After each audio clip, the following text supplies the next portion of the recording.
ऐसा क्यों होता है कि अपराधी जब मिलता है तो उसके रिश्ते भारतीय जनता पार्टी से निकल आते हैं, खास करके महिला उत्पीड़न के मामले में, महिलाओं के साथ दुष्कर्म करने वाले मामलों में। अंकिता भंडारी को न्याय हम नहीं दिला पा रहे हैं और लड़ाई अभी लंबी है, मगर लड़ाई लड़ी जा रही है।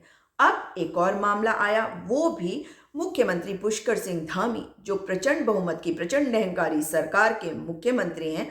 और मेरा उनसे ये सवाल है, देंगे क्या जवाब? साथ में भारतीय जनता पार्टी के प्रदेश अध्यक्ष महेंद्र भट्ट जी कब तक संरक्षण करेंगे इन अपराधियों का, या इनका इस्तेमाल करना पड़ता है इसलिए जरूरी है क्योंकि जिस व्यक्ति कमल रावत की मैं आपको बात बता रही हूं, उसके ऊपर पहले भी मारपीट और अन्य बहुत सारे मामलों में मुकदमे दर्ज हैं। अगर ऐसा है तो क्या भारतीय जनता पार्टी को ये शोभा देता है कि ये इनकी पार्टी में रहे? मगर ऐसा ही है, ये इन्हीं की पार्टी में है और इन्हें शोभा भी देता है क्योंकि भारतीय जनता पार्टी के अंदर बलात्कारियों की भरमार है। महेश नेगी आपको याद है, विधायक थे, कैसे एक बच्ची का शोषण किया, कैसे सुरेश राठौर के ऊपर एक एफआईआर दर्ज हुई, कैसे इनके संगठन महामंत्री संजय कुमार के ऊपर इन्हीं की एक कार्यकर्ती ने आरोप लगाए। तो ऐसे तमाम मामले हैं। मगर अब इस व्यक्ति कमल रावत ने एक नाबालिग बच्ची को अपने प्रेम प्रसंग में फंसाकर उसका लगातार शोषण किया। जब मां पहुंची कोतवाली तो एफआईआर नहीं रजिस्टर हो रही थी, बड़ी मुश्किल से हुई। तो भाई डीजीपी कार्यवाहक अभिनव कुमार जी, आप भी बता दीजिए कि देरी क्यों हुई। पूछिए अब सवाल अपने इन पुलिस वालों से, अपने कोतवाली से। आपको बता दूं कि POCSO act 5/6, 363, 354, 506, 363 and 376 in IPC की धाराओं के तहत और पॉक्सो एक्ट के तहत ये मामला दर्ज किया गया है। और ये जो व्यक्ति है इसके बारे में जानना बड़ा महत्वपूर्ण है क्योंकि ये व्यक्ति भारतीय जनता पार्टी के जो युवा विंग का है वहां से लगता है, क्योंकि ये छात्र संघ के पदों पे रहा है, ये पंचायत सदस्य, ये इस वक्त जिस पद पर है वो है बीजेपी मंत्र तामली का मंडल अध्ययन। अब ये कौन सा पोस्ट है ये तो यही जानते, पर बताया जा रहा कि बड़ा महत्वपूर्ण पद है। तो भारतीय जनता पार्टी के मुख्यमंत्री जी, क्या आप राज्य के मुख्यमंत्री बनेंगे?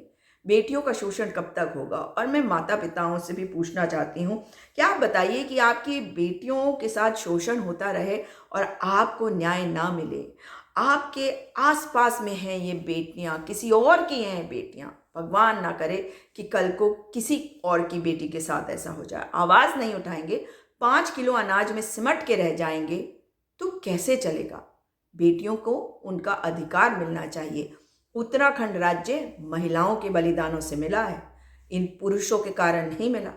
आज सत्ता पुरुष संभालते हैं, चाहे किसी भी पार्टी में हो, लेकिन महिलाओं के दर्द को अगर महिला नहीं समझेगी, आवाज नहीं उठाएगी और 5 किलो राशन में सिमट के रह जाएगी तो बेटियों को इंसाफ क्या दिला पाएगी, या बेटों को क्या रोजगार दिला पाएगी?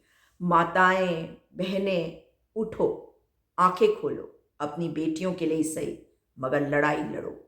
और मुख्यमंत्री पुष्कर सिंह धामी जी, आपसे ये निवेदन नहीं, ये आग्रह नहीं, ये मांग है मेरी कि इस मंडल अध्यक्ष के खिलाफ मजबूती से केस रखा जाए कोर्ट में और इसको सख्त से सख्त सजा दिलवाई जाए।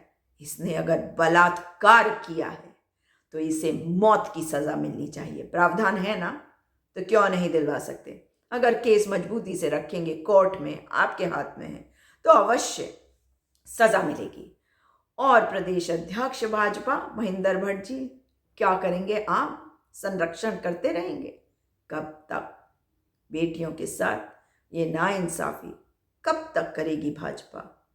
जब तक माताएं अपने बच्चों के लिए, अपनी बेटियों के लिए आवाज नहीं उठाएंगे। उठो और जागो, आवाज उठाओ न्याय के लिए, बेटियों के न्याय के लिए।